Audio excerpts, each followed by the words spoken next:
Hey guys, how are you today? If you don't know me, my name is Nick, otherwise known as NCI Resale on Instagram and Poshmark and anywhere else you think you could find me. And today I'm going to do a little bit of a different kind of video than I have been doing, just because I have gotten so many new followers and subscribers in the last month.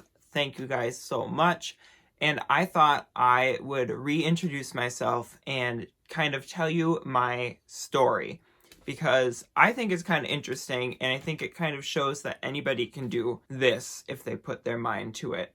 So buckle in. I'll try to not ramble, but it's kind of a rambly, windy story, and I might cry, I might not, but regardless, I hope you watch. Let's get into it. So as you can see in the thumbnail, I have sold a lot of things on the internet, and I frequently get asked how I got into selling on Poshmark. And before I get there, there's a whole nother chunk of the story.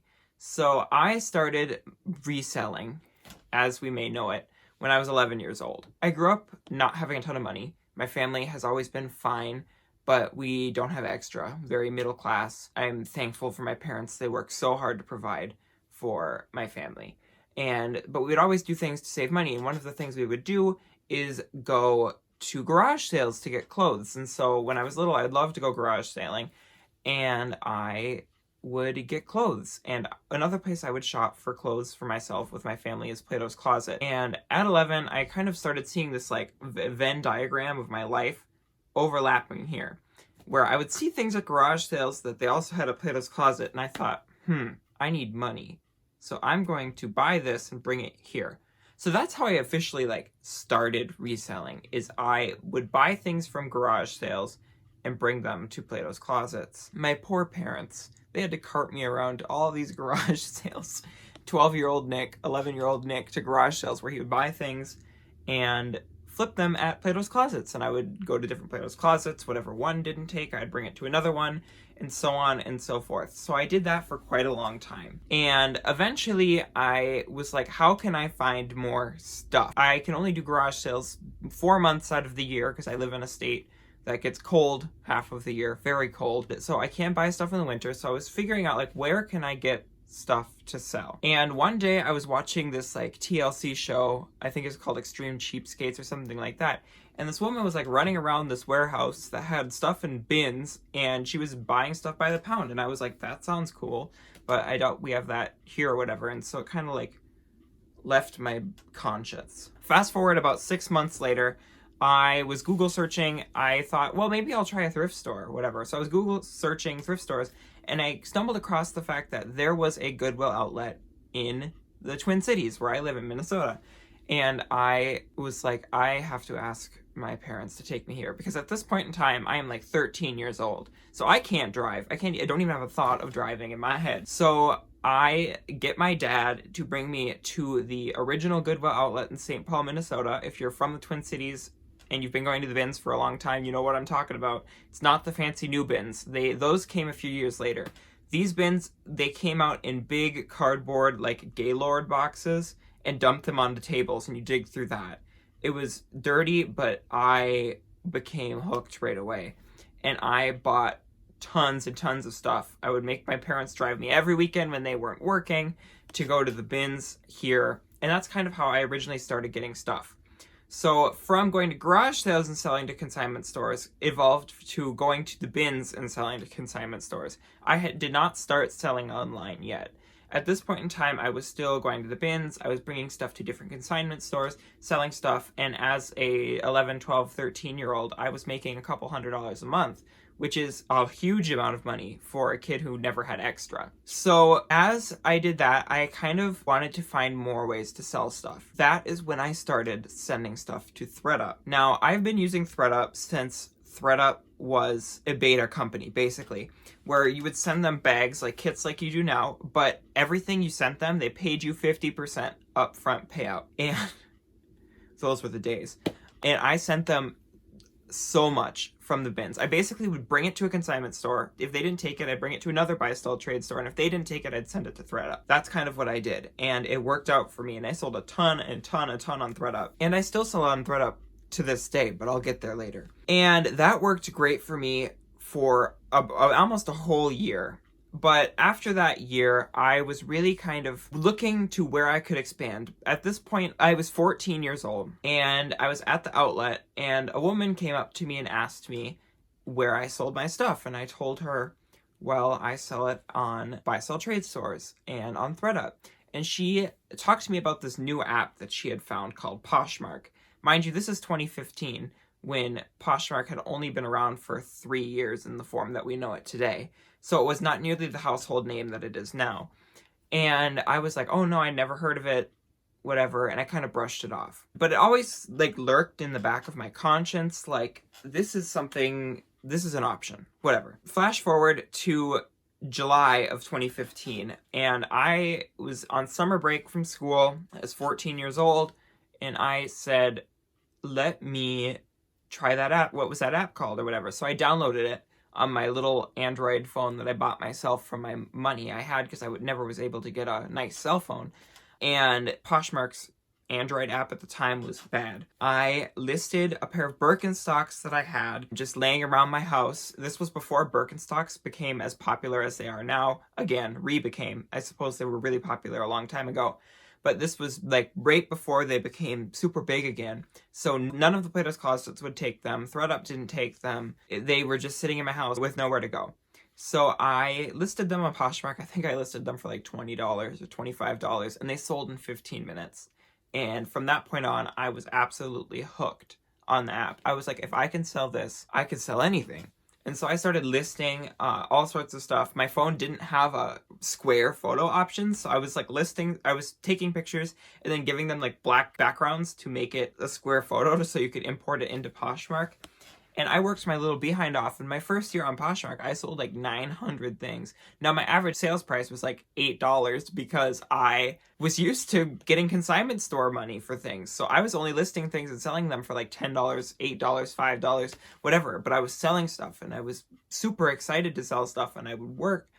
And at this point in time, I'm a freshman in high school making money that, who would have thought you could do this? So I just kept on going. And that's kind of how I got started into selling on Poshmark. Now, I have been selling on Poshmark, like I said, since July of 2015.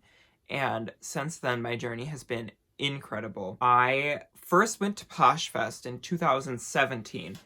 I was a junior in high school, and it was something that I can't even describe how beneficial it was to my business.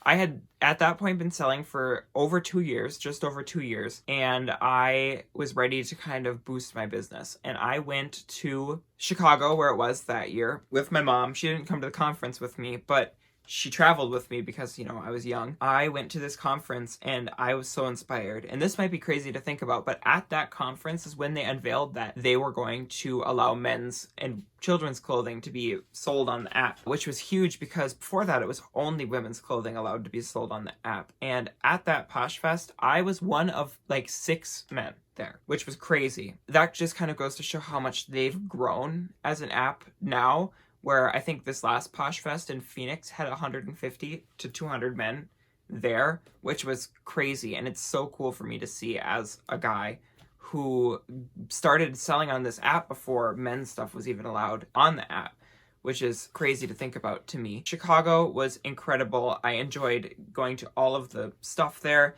learning and coming back and integrating that into my daily business practices. So I sold over 1,000 things that year, and I attribute a lot of that success to me finding my kind of entrepreneurial spirit that I had before and channeling it into my Poshmark business. Since then, I have gone to every Posh Fest. I went to Posh Fest 2017 in Chicago, 2018 in Dallas, and 2019 in Phoenix.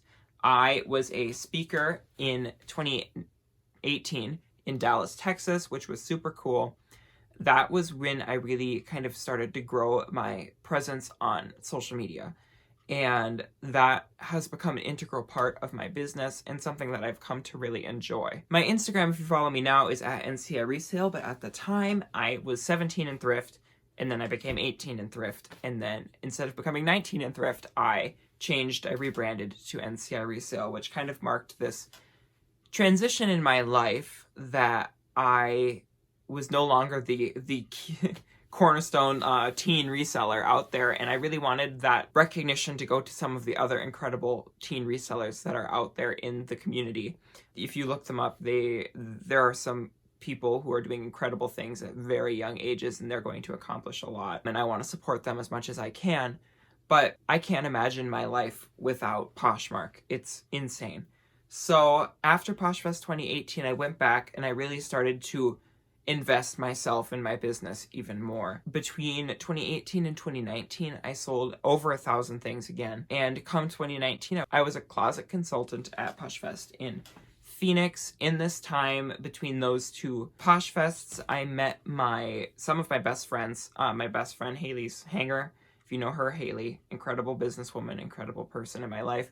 I also met Jack and Ryan before this last Posh Fest last summer. It's crazy that I've known them for almost a year now. They are as funny as they are in their YouTube videos, and both of them are incredible businessmen and great people overall. I, throughout high school, was a dancer, and for any of you who may have a dancer in the family, you know that it's incredibly expensive. And so I was able to pay my way through dance in high school.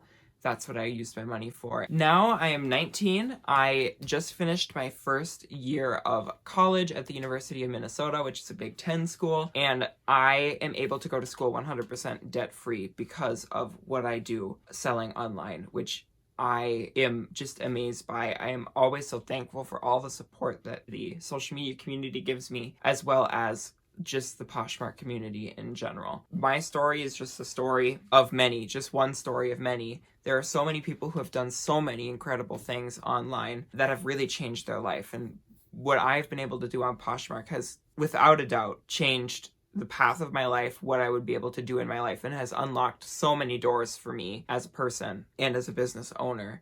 And I would just encourage anybody to take the leap of faith if they're afraid to expand their business or take a risk in life that they don't know if it's going to pay off or not. Because if a teenage boy can sell tens of thousands of dollars of used clothes on the internet, anybody can. It's the beauty of this profession is that it's so accessible to anybody.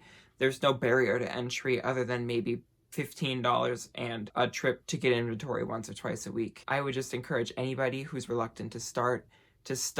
I would encourage anybody who may not think they know what they're doing or is nervous that they won't be successful, just go for it and start, because like I said, if I can do it, anybody can. Thank you guys so much for listening to my story. I'm sorry if it got rambly, but you know, rambling is basically my profession. If you like this video, give it a thumbs up. If you want to see more reselling related content or whatever kind of content that I put out, I'd love it if you subscribe to my channel and join me very soon for another What Sold Saturday. But I love you all. Thank you for listening and have a great rest of your day.